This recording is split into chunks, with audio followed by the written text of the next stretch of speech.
¿Qué tal, amigos de La Hora en Contexto? Bienvenidos a otro episodio más. En esta oportunidad vamos a conversar acerca de las elecciones en Estados Unidos y para ello me acompaña el ex embajador e internacionalista Luis Fernando Andrade.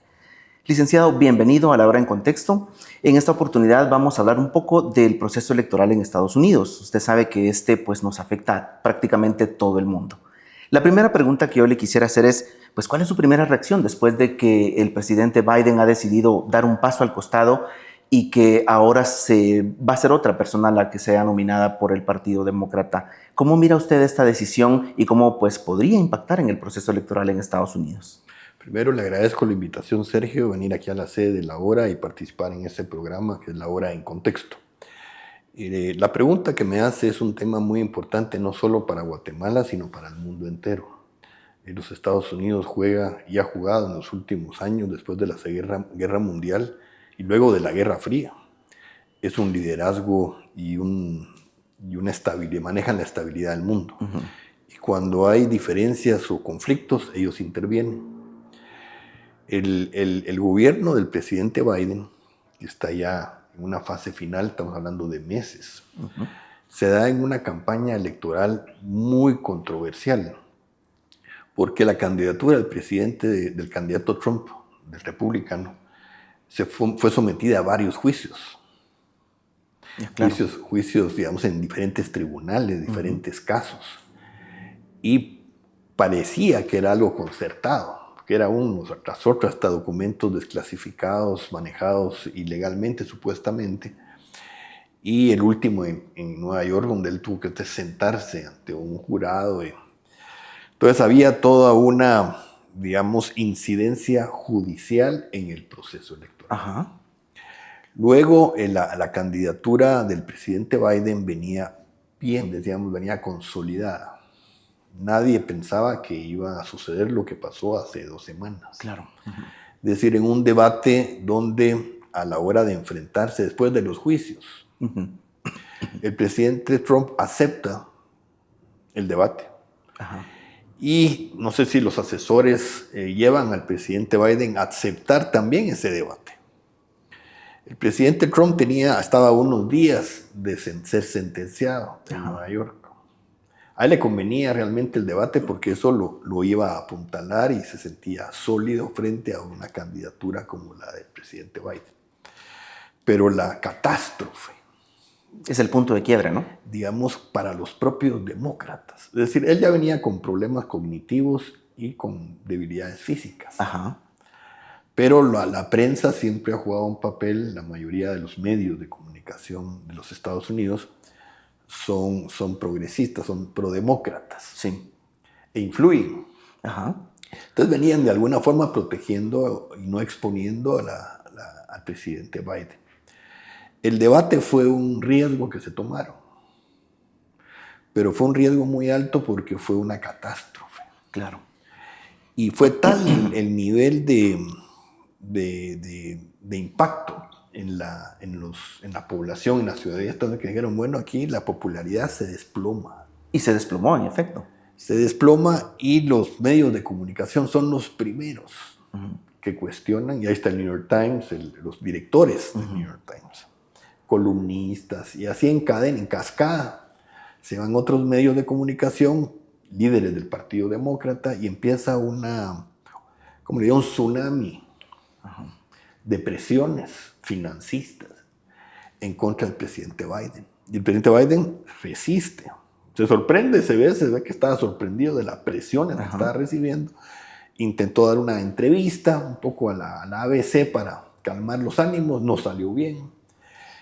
Y siguió teniendo confusiones, ¿no?, en presentaciones públicas. Sí, tenía invitado a los presidentes de la OTAN en, uh-huh, Washington. Era una plataforma ideal para un respaldo internacional a su liderazgo. Y resulta que no fue suficiente. Uh-huh. Viene el COVID. Es decir, una persona de 81 años con COVID sí es un asunto fuerte. Claro. Entonces, estos últimos días, digamos, mediados de la semana pasada, y con el COVID, los médicos, a saber qué le dijeron o qué negociación hubo con, ajá, el Partido Demócrata, que él se ve obligado el sábado o el domingo El domingo, sí. A anunciar vía Twitter. O sea, no es una carta que él haya firmado. Su renuncia y luego vuelve con otra nota a avalar a la vicepresidenta Kamala Harris. Kamala Harris había anunciado unos días antes su apoyo al presidente Biden. Así es. Entonces, se da una semana de contradicciones, de presiones dentro del Partido Demócrata, de confusión y de un electorado prodemócrata muy preocupado porque coincide con el intento de asesinato del presidente Donald Trump. Me gustaría, licenciado, pasar a hablar justamente del tema de Kamala Harris. ¿Cómo mira usted la propuesta de ella? O mejor dicho, ¿cómo mira usted las posibilidades de ella? Y me gustaría preguntárselo con esto también. Y es que en la historia moderna creo que no hay un precedente de que un candidato que se presenta a una candidatura que pierde vuelva a presentarse a otra. Creo que en la historia moderna no lo hay. Pero ¿qué diferencias hay de hoy a hace 4 años que en esta oportunidad podrían darle la victoria a Trump, por ejemplo? Mire, Trump como presidente enfrentó el COVID y lo quisieron impeach. Digamos, los demócratas en el Congreso lo querían enjuiciar. Sí. 2 intentos. Entonces, no lo han dejado tranquilo ni antes de la primera elección, durante su presidencia y ahora en campaña. O sea, lo han victimizado.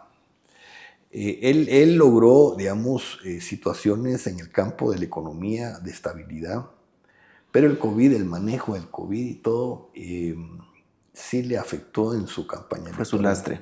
Tuvo una votación muy buena. O sea, perdió, pero tuvo como 70 y pico de millones de votos. Claro. O sea, no fue una gran pérdida, digamos. O una gran derrota. O una gran derrota. Las condiciones actuales son distintas porque hay elementos donde la ciudadanía ha estado sufriendo la inflación. O sea, hay empleo. Pero al americano le interesa mucho su economía, su salario, sus gastos, su casa, paga sus deudas. Pero la inflación sí ha mermado la capacidad adquisitiva, el poder adquisitivo de los ciudadanos estadounidenses. Sí, pues, por ahí podría ir. Está la guerra de Ucrania, hay situaciones, la guerra en el Golfo, digamos en Gaza, en Medio Oriente. Entonces hay situaciones que Trump ha capitalizado y lo han victimizado. Y sigue dándole duro al tema de la migración. Y Trump sí se vanagloriaba de haber limitado los flujos de migrantes. Hay migrantes que han llegado a las ciudades santuarios. Sí. En todos los Estados Unidos. Es un tema que se ha distribuido alrededor de la nación, del país. Y eso ha sido un motivo de campaña y de tema electoral. Sí, pues. Hablando un poco del atentado que sufrió hace unos días el expresidente Trump, ¿cree usted que esto pues, pueda catapultarlo, que resulte siendo algo que le beneficie en su candidatura? Mire, definitivamente. Él de milagro no fue asesinado. Claro. Y hubiera sido difícil porque ahora, estando él vivo, no se saben los motivos, por qué, los errores que se cometieron. Fue una cosa providencial que le ha dado la aureola de invencible. Porque él sale... Y del ungido también, ¿no? Sí, entonces hay una cosa ahí que el ciudadano estadounidense, este señor, que ha demostrado todas las batallas, pues ha superado todos los desafíos y ha generado un movimiento electoral muy fuerte. Usted va a las reuniones que convoca, hay mucha gente entusiasta, Sí. Cosa que no hacen los demócratas. Los demócratas no se atreven a hacer eventos públicos. Claro.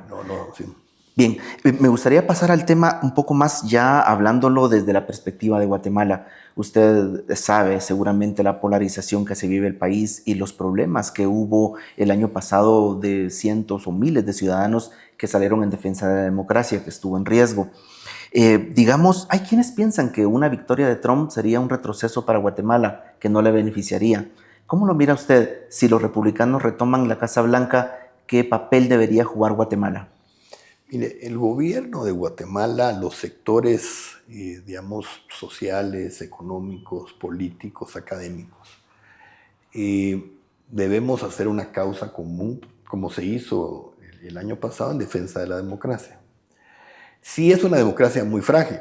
Ajá. Hay una batalla ahora con el proceso de elección de magistrados de de la Corte Suprema de Justicia y de las salas de apelaciones. El gobierno actual pide observación de la OEA, algo que nunca se había visto a este proceso. O sea, ¿qué quiere decir? Que hay mucha duda que va... Y es el tema del sistema de justicia. Hay muchos exiliados que no han podido regresar. Está el periodista José Rubén Zamora. Unas cosas, es increíble lo que está pasando. Estando un gobierno democráticamente electo, pero es un sistema de justicia al servicio de intereses que no son imparciales. Hay mucho sesgo, hay mucho revanchismo. Es una sociedad muy fraccionada y muy polarizada. Pero una victoria de Trump podría perjudicar a la lucha contra la corrupción en Guatemala. ¿O cree usted de que podría el gobierno de Guatemala movilizarse de tal forma que podría influenciar en eso? Mire, el gobierno de Guatemala tiene una alta responsabilidad de saber vender la situación en la que están enfrentando internamente en temas de Estado de Derecho. Porque a lo que le preocupa a Trump y todos los migrantes. Él simpatiza con regímenes autoritarios, pero en función de que pueden hacer las cosas. Sí, es cierto. No es un asunto necesariamente ideológico, sino es práctico. El gobierno de Guatemala ha demostrado en estos 6 meses ser poco práctico. Y no ejecuta o no transmite bien lo que hace, entonces es muy lento. Una presidencia de Trump son presidencias muy ejecutivas. Acciones y se compromete y hay que hacer. Y este gobierno le ha faltado capacidad de ejecución, capacidad de iniciativas, de coherencia entre lo que es política de gobierno de Estado y la de gobernabilidad. Tiene muchos problemas en el Congreso. Entonces, una administración Trump sí va a exigir resultados en términos de relaciones bilaterales y multilaterales. Y Guatemala debe estar preparada para dar esos resultados si quiere tener un aliado, ¿no? Mire, para trabajar con Trump uno tiene que tener la capacidad de cumplir lo que se acuerde. Y esa es la historia de Donald Trump como empresario, como político y en sus relaciones internacionales. Por eso él se lleva bien con los autoritarios, porque hay capacidad de cumplir lo que se hace. Sí. Son negociaciones y cumplirlas. En el caso de López Obrador, cuando fue Trump presidente de los Estados Unidos, se llevaron bien porque hubo negociaciones. Claro, México no compartía todas las situaciones que le estaban planteando, pero cumplieron. Y Trump lo decía, no hay... El presidente López Obrador nos apoyó con 50,000 soldados en la frontera y cumplió su palabra. Es saber cumplir lo que se plantea. Bueno, perfecto. Estaremos atentos a qué es lo que ocurre en las elecciones de Estados Unidos. En realidad hablamos del hipotético caso de que Trump ganara, sin embargo, pues eso está por verse, ¿verdad, licenciado? Así que ha sido el licenciado Luis Fernando Andrade, él es internacionalista y ex embajador. Amigos, muchas gracias por estar en sintonía y escuchar este programa de La Hora en Contexto. Estén atentos a una próxima edición.